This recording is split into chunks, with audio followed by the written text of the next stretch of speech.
You have got to change the way you think. It is the whole determining factor of where you go in life. We are all where we are today because we thought ourselves to this position. If you don't like the position, think yourself out of it. Your brain is divided into two halves: positive and negative, good and evil. It don't function on nothing else. Ain't no neutral ground in your brain. It's either positive and good or negative and evil. Each half of your brain has millions of factory workers on each side. You got 1 million factory workers on the positive side. You got 1 million factory workers on the negative side. At the forefront of each one of those factories in your brain is a foreman. You got foreman positive and you got foreman negative. You are in charge. You're the boss of the factory. Our lives are mostly affected by the way we think things are, not the way they are. The way we think they are affects us most. And Shoaff taught me that the mind is like a factory, a mental factory. And whatever you think about all day long pours ingredients into this mental factory. And that's what builds the economic, social, financial fabric of your life. As you think, so you become. There is nothing as powerful as a changed mind. You can change your hair, your clothing, your address, your spouse, your residence. But if you don't change your mind, the same experience will perpetuate itself over and over again, because everything outwardly changed, but nothing inwardly changed. Guess what? We are how we think. You can't make a world, but you can make your own world. So now, since your brain is in two halves, let me show you how this works. You wake up in the morning and you say, man, I don't feel myself today. I got up on the wrong side of the bed. I'm not a morning person. Foreman negative hears that. He steps to the front. He said, what did you say? You say, I said I woke up on the wrong side of the bed today. I'm not myself. I'm not a morning person. He says, you got it right away. He said, hey, the boss just woke up and said he's not a morning person. He's having a bad day today and he ain't feeling himself. Let's get to work. The 1 million factory workers start producing thoughts to justify what you just said. So now guess what? Man, I hate my alarm clock went off this morning. I got to get out here in this traffic.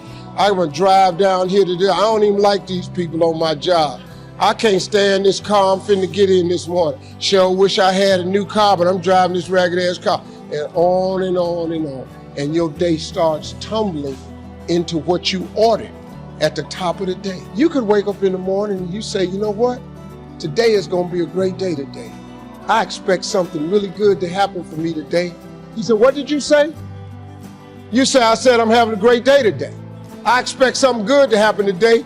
Foreman positive turns around and goes, all right, let me have your attention. Steve's having a great day today. He's expecting some wonderful things to happen. And man, let's get it going. And they start manufacturing thoughts. Same brain. Man, I can't wait to go to work today. It may not be the job I want, but at least I got a job. I'm sure grateful I got a car to drive to work today. Hey man, at least I got a check coming in. I appreciate the fact that I don't have a car, but at least I can walk to the train. Man, this is gonna be great today. That's how your mind works 24/7. It never turns off. Change your attitude, you change your altitude. If you want something out of life, if you want to change yourself, if you want to acquire something, if there's some goal that you want to reach, changing your behaviors, overcoming negative habits, it's challenging. It's hard. Most people go through life never discovering what their talents are. Most people never develop their talents. The only thing that's going to make you happy, my friend, in this year or any other, is to step up. It's to raise the standard. It's to discover what you're capable of and feel that incredible power of pushing through whatever's holding you back and get to the other side of more of your true self. That's what this game's all about. When you step into your fears and continue to push yourself to go on, something happens for you. If you look at somebody who's really successful and you think, wow, I mean, they're so amazing, they're such a genius, you gotta dig underneath and you gotta remember something. People are rewarded in public for what they've practiced for years in private. Telling the guy, the problem is you're on the phone with these great ideas, you got great statements, you sound deep, but your life does not model anything you're talking about. You don't get out of life what you want, you get out of life who you are. Everybody wants, you think the guy that's driving around in a tricked out Ford Fusion, you think that was his dream car? Like he went to Ford, like, let me get the tricked out Fusion. I've always wanted this, right? Right? That's not the car he wanted. You think the guy that's living in the low housing income area, that's where he wanted to live? No. When he passed the gated community, he wants to be there too. Right? But the guy who lives in the gated community, who drives the car he always wanted to drive, the difference between the two of them, that one of them says certain things, this is what I want, and the other one is what he says. He is what he says. He is the words that come out of his mouth and the lifestyle that he lives, the things that he do, they are congruent. Right? That's why some rappers, like, people are like, how in the world is this rapper, how's he doing what he's doing? Because he said that this is the lifestyle that he lived, right? You look at Jay-Z. Jay-Z said he did this, this, and this to get to this. And when people go back and look at his life, they're like, he did that.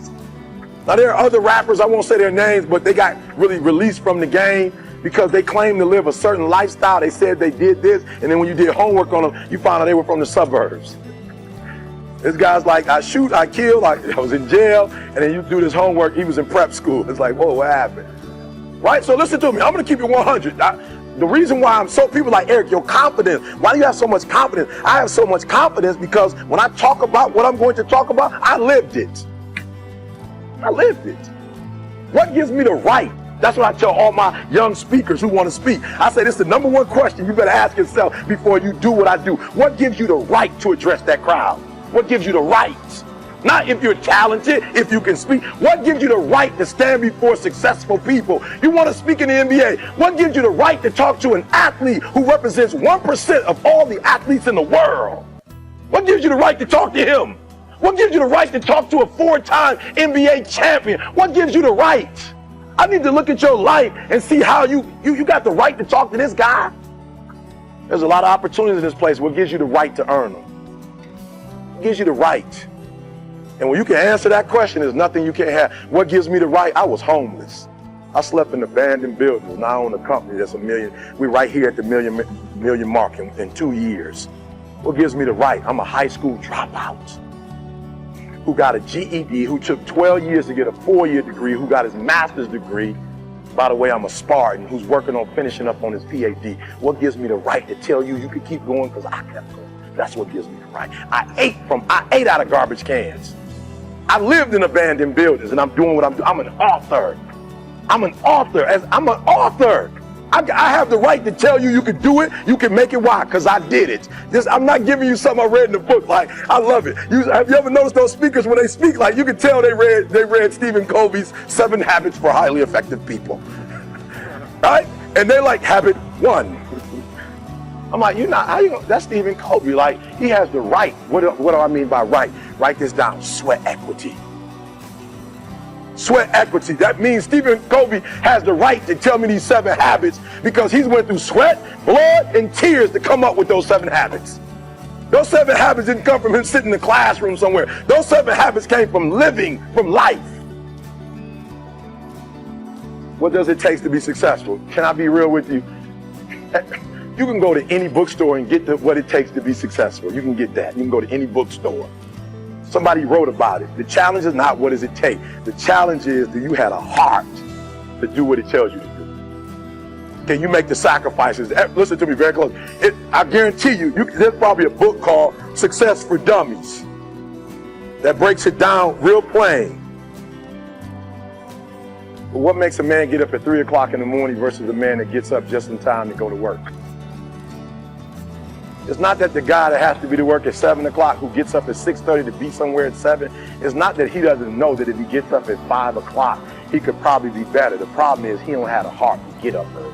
He don't have the discipline to get up early. It's not the knowledge that he lacks, it's the heart. And you can't go buy that at Walmart. That's why I have an advantage. People say all the time, Eric, how did you do it? You were homeless. You were a high school dropout. You didn't have the advantage. You didn't have your real father in your life. How did you do it? This guy comes from a great community. How did you do it? I said, because I learned the secret to success. It doesn't matter where you come from. If you come from privilege, your mama can buy you a car. They can send you to the best college in the world, but she can't make you get up and go to class. Your daddy could own everything and be a billionaire, but the drive he had to get the billions, he can't take you to Walmart and buy the drive. If you don't develop the courage to do that which has been given you to do, and you spend a lot of time going around trying to convince other people or trying to get their approval, what will happen is that you will lose your nerve. And other people will convince you that what you're doing doesn't have any value, and you'll give up on your dream. How much time do you have left? How much time do you have left? When you start thinking about that, we don't know. Most of us don't use the stuff that we have brought into the universe. Stop wasting valuable time. If you want something, you have got to be relentless. You've got to learn how to become resourceful. You've got to learn how to become creative.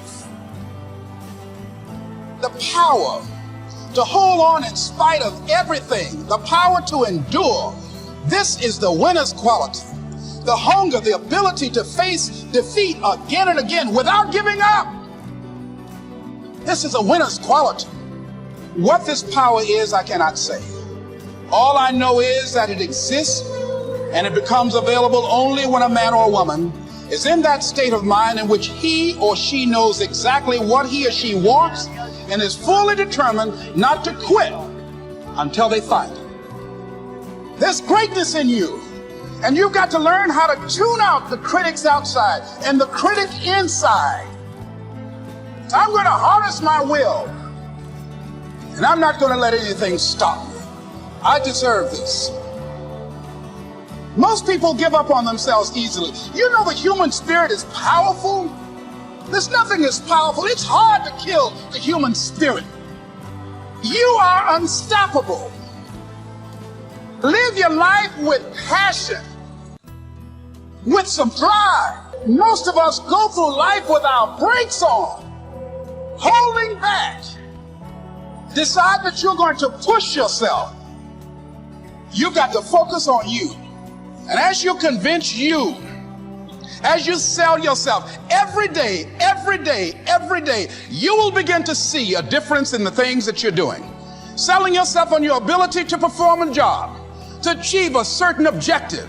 Telling yourself every day, here I go again, and I got what it takes. This is my day, and nothing out here is going to stop me.